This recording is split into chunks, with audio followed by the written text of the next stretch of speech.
Hello everyone, সবাই কেমন আছো? আশা করছি সবাই খুব ভালো আছো, আমরাও ভালো আছি। তো সরস্বতী পুজোর পরের দিন সকাল সকাল ঠাকুরমশাই চলে এসেছিলো, বেশ অনেকটাই সকালে চলে এসেছিলো। তো এখানে একবার পুজো করার পর এখানে দেখো দই চিড়ে দিদি মাখতে বসে গেছে।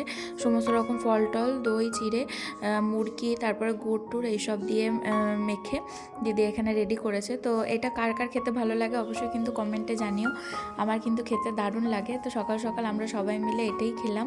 তো তারপরে আগের দিন সরস্বতী পুজোর দিন যেহেতু বেরোনো হয়নি ঠাকুর দেখতে, তো সেই জন্য পরের দিন গিয়ে আর কি বেরিয়েছি, কিন্তু ভিড় প্রচণ্ড ছিল।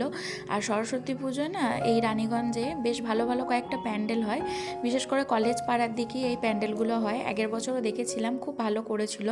তো এবছরও সবাই মিলিয়ে ঠিক করেছিলাম যে একসাথেই যাব ঠাকুর দেখতে, নাহলে দিদি আর মা বলছিল তোমরা চলে যাও সরস্বতী পুজোর দিনই। তো যেহেতু অনেক রান্নাবান্না থাকে, তো আমার ইচ্ছা হচ্ছিল না যে আমি আরও একা ঘুরতে চলে যাব। তো সবাই মিলে টোটোয় করে এসেছি ঠাকুর দেখতে। তো প্যান্ডেলগুলো কেমন লাগছে অবশ্যই কিন্তু কমেন্টে জানিও। আমার তো বেশ ভালোই লাগছিল, কিন্তু সত্যি বলতে কি এত ভিড় ছিল, সেরকমভাবে ছবি বা ভিডিও কোনোটাই ঠিকঠাকভাবে করা হয়নি। আর একটু ভিড় থাকলে তো মানবাবু সেখানে ছবি তুলতেই চায় না, সব সময় বলবে অন্য প্যান্ডেলে তুলে দেবো। তো এই করে করে শেষকালে বাড়ি চলে আসি, একটাও ছবি তোলা হয় না। তো যাই হোক, এবারেও তাই হয়েছে, একটাও সেরকমভাবে ছবি ভিডিও করতে পারিনি। এই যে দেখো এইখানের যে ঠাকুরটা, এই ঠাকুরটাও খুব সুন্দর করেছিল। আর এখানের যে থিমটা সেটা হচ্ছে যে বৃদ্ধাশ্রম, তারপরে ছোট থেকে মা বাবার সাথে কাটানোর সময়গুলো, মুহূর্তগুলো, এগুলো নিয়েই একটা থিম করেছিল, বেশ ভালো লাগছিল। তো তারপরে সবাই মিলে বলছিল যে ছোলে ভাটুরে খাবে, আর আমি কোনোদিন ছোলে ভাটুরে খাইনি। দুর্গাপুজো অষ্টমীর দিন দিদি বানিয়েছিল ঠিকই, কিন্তু বাইরে কোনো দিন খাইনি।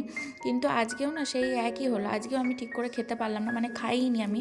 সবাই খেয়েছে বসে, শুধু আমি খাইনি। আমি বলছিলাম বাঁধাকপির তরকারি দিয়ে মুড়ি খাবো বাড়ি গিয়ে, তো সেই জন্য খাইনি। শুধু দিদি আর মায়ের কাছ থেকে একটু টেস্ট করেছি, দিদি আর মা আমাকে একটু করে খাইয়ে দিয়েছিল, দারুণ টেস্ট লাগছিলো। আর মানবাবু বলছে যে তুমি কি নেবে আমার কাছ থেকে? আমি বললাম না, তুমি খাও।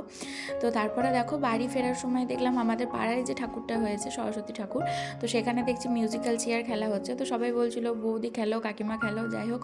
তো আমি তো শেষ পর্যন্ত খেলিনি, আমি বাড়ি চলে গেছিলাম। দিদি আর মা কিন্তু শেষ পর্যন্ত খেলেছিল, মানে 3-4টে রাউন্ড আর কি হয়েছিল মিউজিক্যাল চেয়ারে, যেহেতু পাড়ার মহিলা মণ্ডল অনেকেই আর কি ছিল। আর এখানে মানবাবু দেখো ছেলে কোলে দাঁড়িয়ে আছে। তো ওর অজান্তে আমি ভিডিওটা করেছি, আমার হাসি লাগছিল ওকে দেখে, মানে ওর দাঁড়ানোর স্টাইলটা দেখে। তো যাই হোক, এইভাবেই আজকের দিনটাও কেটে গেল।